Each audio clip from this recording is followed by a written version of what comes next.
Hello everyone, my name is Helen and I'm a transformational mentor and wellness coach and a self-love architect from London in the United Kingdom.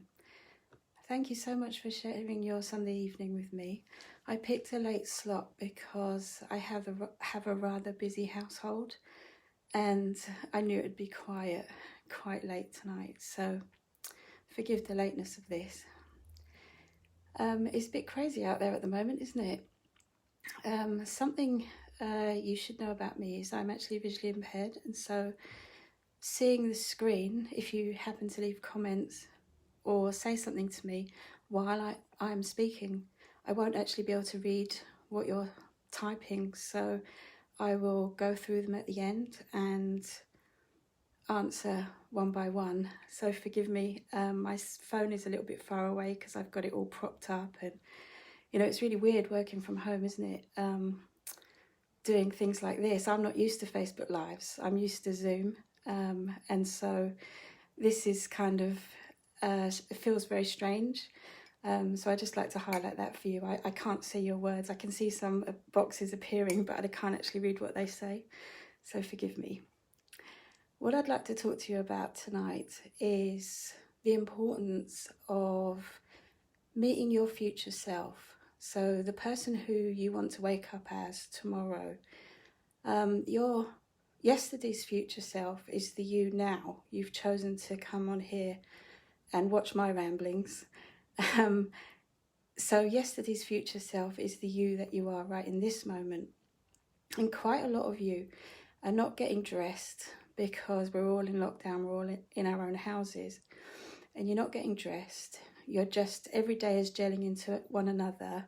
I mean, I'm guilty of this myself from time to time, although I have been really good this week.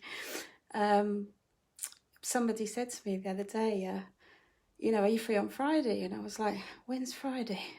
You know, oh, it's tomorrow. You know, every day is just gelling into each other. And so it's very, very easy to become bogged down, particularly if you've got a busy household like I have. I have 6 children, 5 of them live with me and 4 of them are adults, and I have one child, so it's very busy quite often. And we're all guilty of separating in the house and not coming together like we did before this started. Before this started, we used to sit down at the table every single day. And this week, where I've been trying to keep my business going, I've been in my room. And so subsequently, one by one, they've all been in their rooms. And so I set to rectify that today. My beautiful daughter cooked a lovely meal while I was very busy this afternoon. And that was a real gift. So my future self earlier is now thanking her now. So as my future self from earlier, I'm thanking her now. Because that was a real gift. She asked me this morning, Mum, how do you see us this afternoon then, or early evening? And I said, oh, my future self wants to be sitting at the table with you, without a shadow of a doubt. And so that's what we did. You know, she made it happen. It was a kind of team effort, you know. So your future self, it's very, very important in these kind of overwhelming, alien to us times where we are stuck in and we are all gelling with our families. Some of us are spending time with ourselves, not having done that before. And a lot of people are coming to me because they don't actually like what they've been finding. I think I've been in the house now since roughly the 10th of March. So it's coming up for a month because I actually don't have spleen. So I had to be a little bit more careful. And I had to go into kind of quarantine and lockdown quite early unless I wanted to be dosed up on copious amounts of drugs, which I didn't want because I'm a holistic wellness coach, you know, so I didn't want to be then, you know, being drugged myself in my own house. So I chose to isolate and separate. And my self back then, you know, my future self in this moment is thanking my previous self for that gift because I'm holistically healthy still. Because I took precautions, I took serious precautions, which I'm still following through with and I'm still doing. It's like I haven't been reckless with my health. So my future selves every single day will thank me for this decision. My partner, who's I think might be watching this, is in another place. He expects me to protect myself at all costs, and so that is actually what I do naturally. And my future self every morning thanks me for my decisions the day before. So how we see ourselves in the future, it could be 6 months from now, a year from now. I'd like you to pause and really reflect on how you want yourself to be 6 months or a year from now. The world is changing. It has already changed. I don't think things are going to be the same as they were before. I've been hearing all week that people are asking me, oh, when this is all over, what will you be doing and things. My life hasn't actually changed in any way, except I'm doing everything inside the house instead of outside.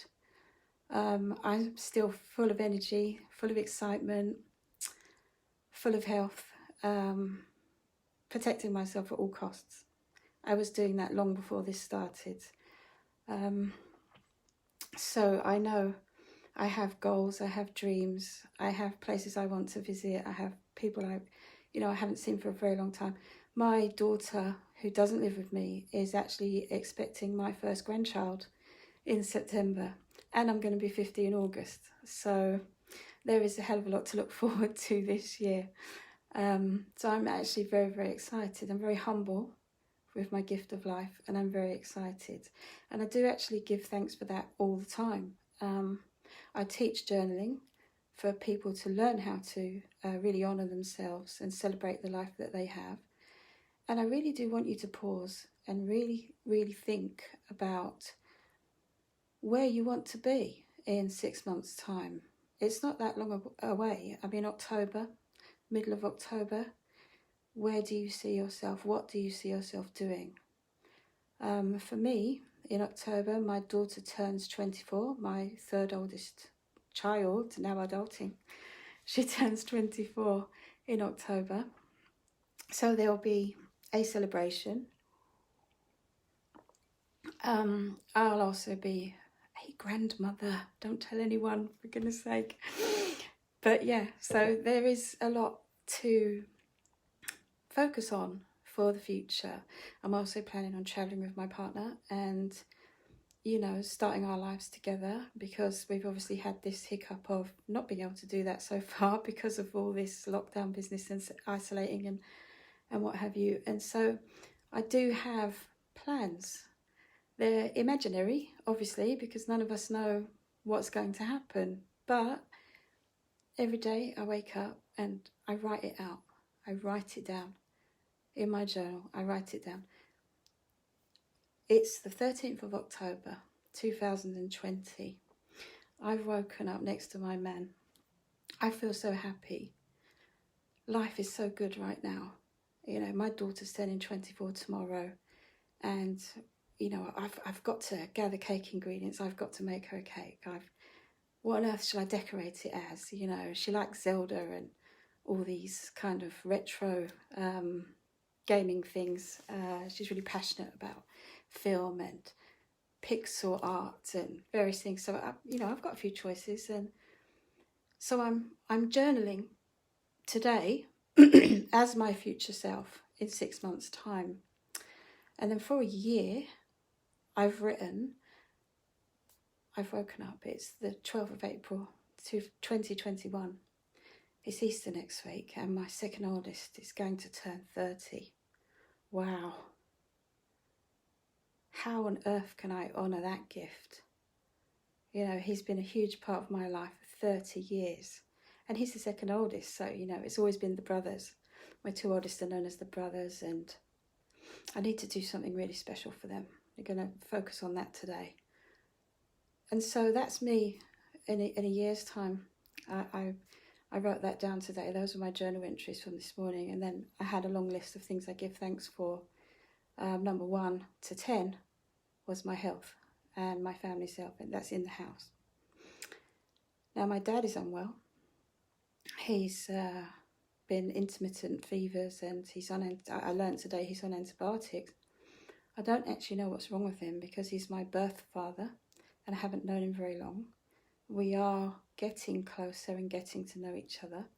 So in my future, I want to be able to extend the relationship that we already have and share and be talking intimately like this, like I'm talking with you, but sharing little snippets of my life, my world, the universe from my perspective with him, because he's missed out on my life for about 35 years. So it would be really, really, a dream come true if in a year's time he's with me to celebrate my son's 30th birthday. So there's lots going on. So how do you see yourself in 6 months' time? Your future self? Really focus and really breathe deeply into that for a moment, and close your eyes if you're more comfortable, but really imagine yourself outside, enjoying the colours. The leaves have all changed colour. It's a beautiful, crisp, autumnal fall day. And there's just so much magic around. The wind is blowing everything about. There's lots of smells. The cedar pines have all, the leaves are all in full, and the smells everywhere. You might smell chestnuts roasting on some of the open carts. There's children playing. Everyone is happy. And you're part of that picture. You're part of celebrating life outside.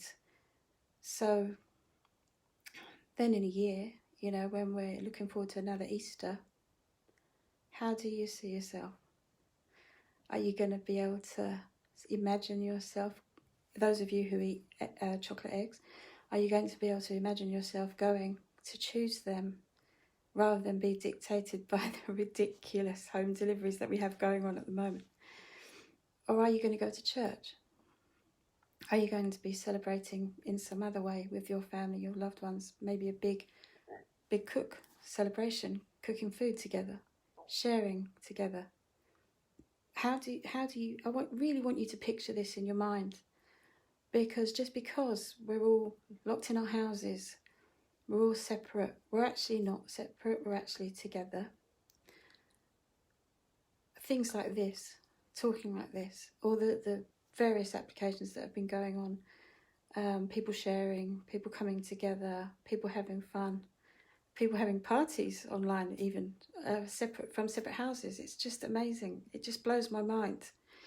I've never been part of anything like this before, and it truly is blowing my mind, watching it all. People who have not sung before, singing, picking up an instrument that they've had lying in their house for months and months, maybe years, playing.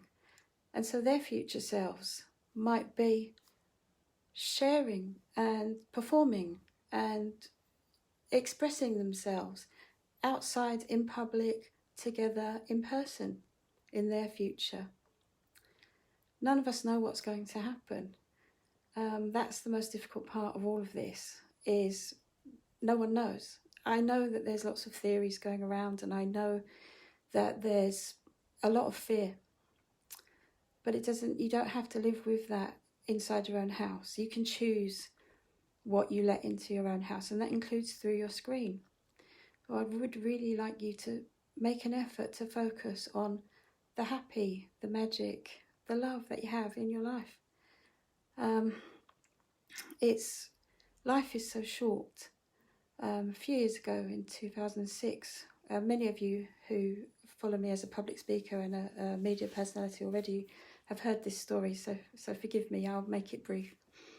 I was on my way to an appointment in 2006, and I got about 100 yards from my house, and two men appeared either side of me, and they overpowered me. It was like sheet rain outside, and I couldn't really see very well because, like I said, I am visually impaired. It was sheet rain, and they dragged me into like a bin store. It was like a horseshoe shape, and it was obscured from the road, so it was not overlooked. And I ended up with them jumping on my body and bashing the living daylights out of me. And there was a huge fight. I did try and put up a fight. And I ended up being raped by both of them and stabbed in the neck. And I actually died at the scene. So I know full well how short, in an instant, life can just turn on a knife edge and change. None of us know what's going to happen. None of us know if we're going to wake up tomorrow. So your future selves from this morning are here now. And I'd really, really, for me, I'd really appreciate it if you just allowed yourselves to feel the magic and the love that is life. I'm walking a particular path at the moment because obviously, I have been through a lot, and I teach about trauma. I teach about the effects of trauma, the residual after effects. A lot of people see themselves as before and after. So there's a version of themselves inside their minds that existed before the traumatic event. And there's a version of themselves that is present now, which is quite empty, or they're carrying something. However, you've made it. You have made it. And that in itself is heroic and magical. And life is magical. If I can fall in love at almost 50 years old for the first time in my life, properly and fully, and be celebrating that in every moment of every single day and smiling like I haven't been able to stop smiling, it's ridiculous. If I can do that after everything I have experienced, the whole picture, if I can do this and be playing with my children and doing things and drawing and, really honouring the vibrant young woman that I am, then, what are you waiting for? What are you waiting for? If you have a dream inside your heart, you should really be taking steps towards it. You shouldn't wait. Don't wait. Because before that incident happened to me, I was constantly exhausted. I was constantly the breadwinner, the only breadwinner. I had 6 children. I had it all going on. My life was so full. And then juggling, the kids. I've homeschooled for 26 years this year, because I'm still homeschooling my 12-year-old who's going to be 13. So I have a wealth of experience and a wealth of knowledge in this scenario of being in with them. But that's not what it's about. When they were younger, we all sat down and we used to share dreams on a regular, consistent basis. So nothing's changed in my house. We're still doing that. And at the moment, with us all being confined, I gave them the option of being stuck in with me or going to their boyfriends' houses or girlfriends or wherever they felt they needed to be. And they all chose to be here. So I'm incredibly thankful. And their future selves that they are now are thanking them for that decision. Because if they had have gone away, they wouldn't have been able to come back until whatever unfolds with what's going on in the world. So I'm really grateful that I have been instrumental in teaching these 6 brilliant people in my own house for 26 years. And they understand the importance of waking up in the morning, sharing with themselves who they really are and where they want to be. So I think it's vital that you start to introduce yourselves to your future self. It might be your future self tomorrow. It might be your future self next week. Or, like I said, 6 months from now, a year from now. None of us are getting out here alive. None of us. And none of us know when our time is going to be up. And like I said, trust me on this one. Bitter personal experience, bitter long personal experience. You could go out one day and your life be completely transformed in an instant. And you could wake up from that nightmare and have a very, very long nightmare ahead. Your life could just be ended, or anything could happen. So I urge you, start celebrating your life now. If you want to follow some of the work that I've been doing while I've been at home, I'm a regular guest on the Clarity, Focus and Growth collective group run by the amazing Lisa King, and she does Zoom parties on there at the moment, which we all can't stop laughing at. We have a regular quiz night on Mondays, and we do things together. You know, it's just ordinary people. None of us are, you know, we're all equal, and we're all celebrating life, because it's just feels so important to be doing that right now and not focusing on what could happen. Just celebrate the who you are, and your future selves will thank you for this mindset shift. Truly celebrate who you are. Thank you very much for listening, and I apologise I couldn't see all your comments. I see there's lots, but I will go through them and answer them one by one, and I am really grateful. Thank you.